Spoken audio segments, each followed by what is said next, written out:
Hey, what's good, yo? It's your boy Swifty. In this tutorial, I'm gonna show you how to make emotional piano loops for NBA YoungBoy. First, I opened up Keyscape and loaded up the cinematic preset right here. I just turned down the color shift a little bit so it sounds darker. And then I made this pattern. So first, you're gonna start off with the root note, which is F.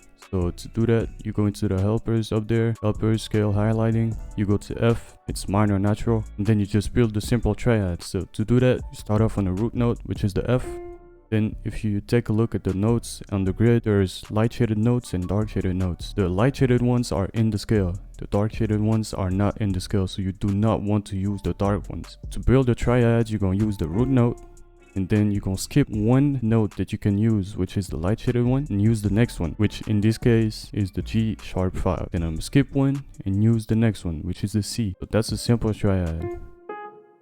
As you can see, I strummed the notes. So to do that, you just select the notes by holding Control, and then you use your mouse to select the notes. Then you do Alt and S. There's this little window that's gonna pop up, and here you got the time knob, which is how much you're gonna strum the notes. In this case, it's not working because the notes are already strummed, but usually you keep it around here, and then you can mess with the tension and velocity. I don't do that personally, but you can try and experiment. So then what I did, I just copied the root note, put it down 2 octaves, and I just turned down the velocities, as you can see right here. And then for the chord, I just kept the velocities pretty high. So basically what you're gonna do to build the entire pattern is just follow the same building process, which is the triad, and copy down 2 octaves of the root note. And then you're gonna add passing notes between chords, which are these notes, for example, that are between one chord and another. And as you can see, I got a lot of them. But right here, I got more here, and all of them, if I select them, you can see that the velocities are pretty low because you do not want them to overpower the chords. You want them to be kind of quiet, and in the back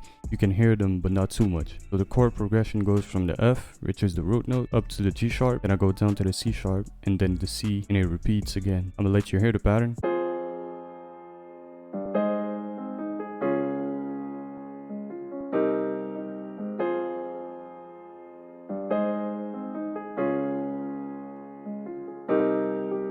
As you can see, there's a few differences between the first half and the second half, and also I didn't mention that this chord right here is not a triad. As you can see, there's a 4th note. What I did basically is just build a triad with the C note, so C, and then you skip one, D sharp, skip one, and G, and then I also added the 4th note, that's the A sharp right here.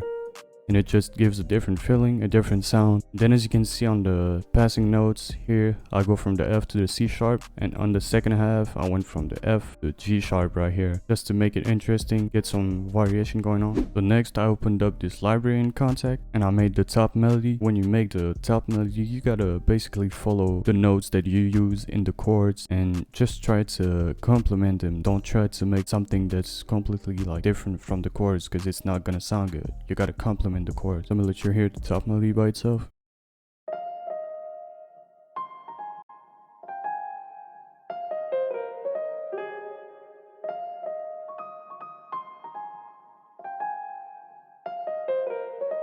So as you can see, there's a few notes that are out of key in the melody. For example here, the E. But as I said before in some of my tutorials, these are transition notes, so you can use them even though they're out of key. It gives like that jazzy feeling to it. You just gotta turn down the velocity and make sure you're not using them too long, because it's gonna sound bad. Really use them as transition notes and nothing else. And then as you can see on the second half, to add some variation, I added these notes right here, little melody I had in my head, and then I switch it up here. Instead of using the G sharp at the 5, I put it up an octave here. So next I added the guitar. It comes from Arcade, but unfortunately, as you can see, I don't have Arcade anymore. But that was the preset called Sincerely. I'm pretty sure it's in the chopped section in Arcade. These are the chops that I used.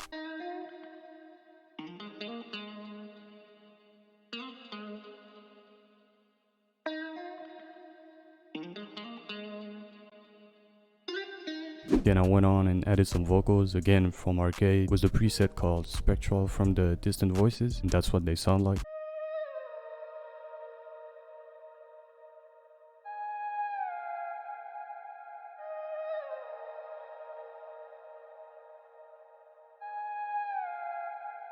So next I added this bass from Contact. It's the library, and then I used the Red Rock bass preset. Then next I just followed the root notes from the chords. As you can see, the F, the G sharp, the C sharp, and the C. I added these passing notes. I just copied them from the chords and I just put them on the bass because it just sounds good when they both play at the same time. This is what the bass sounds like.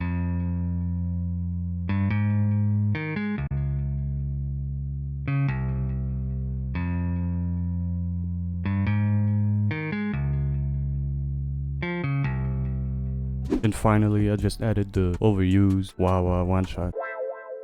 And I just made this pattern, which is kind of repetitive, but it just fit well. I kind of liked it.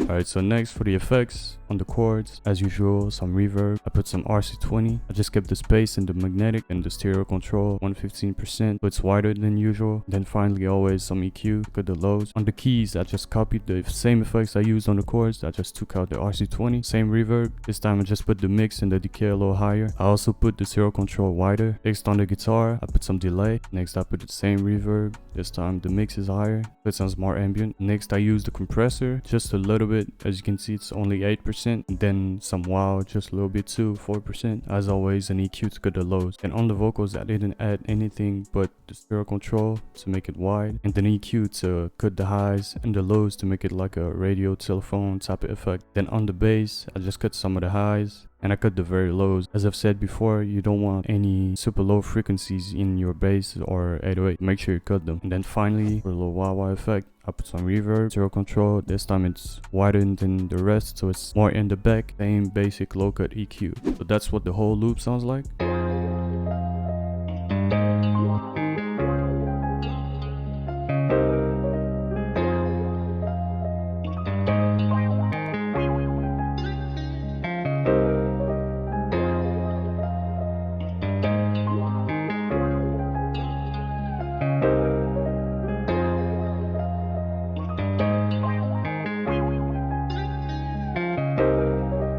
Hope you'll like the tutorial, hope you'll learn something. If you like the way I explain things, I do classes on Patreon. The link's gonna be in the description. You can subscribe to the $10 subscription. That's where me and the other DK members are gonna be doing 2 classes a week. Make sure you tune into that. Also, don't forget to subscribe to the channel, turn on the notices, drop a like, a comment, and I'll see y'all next time.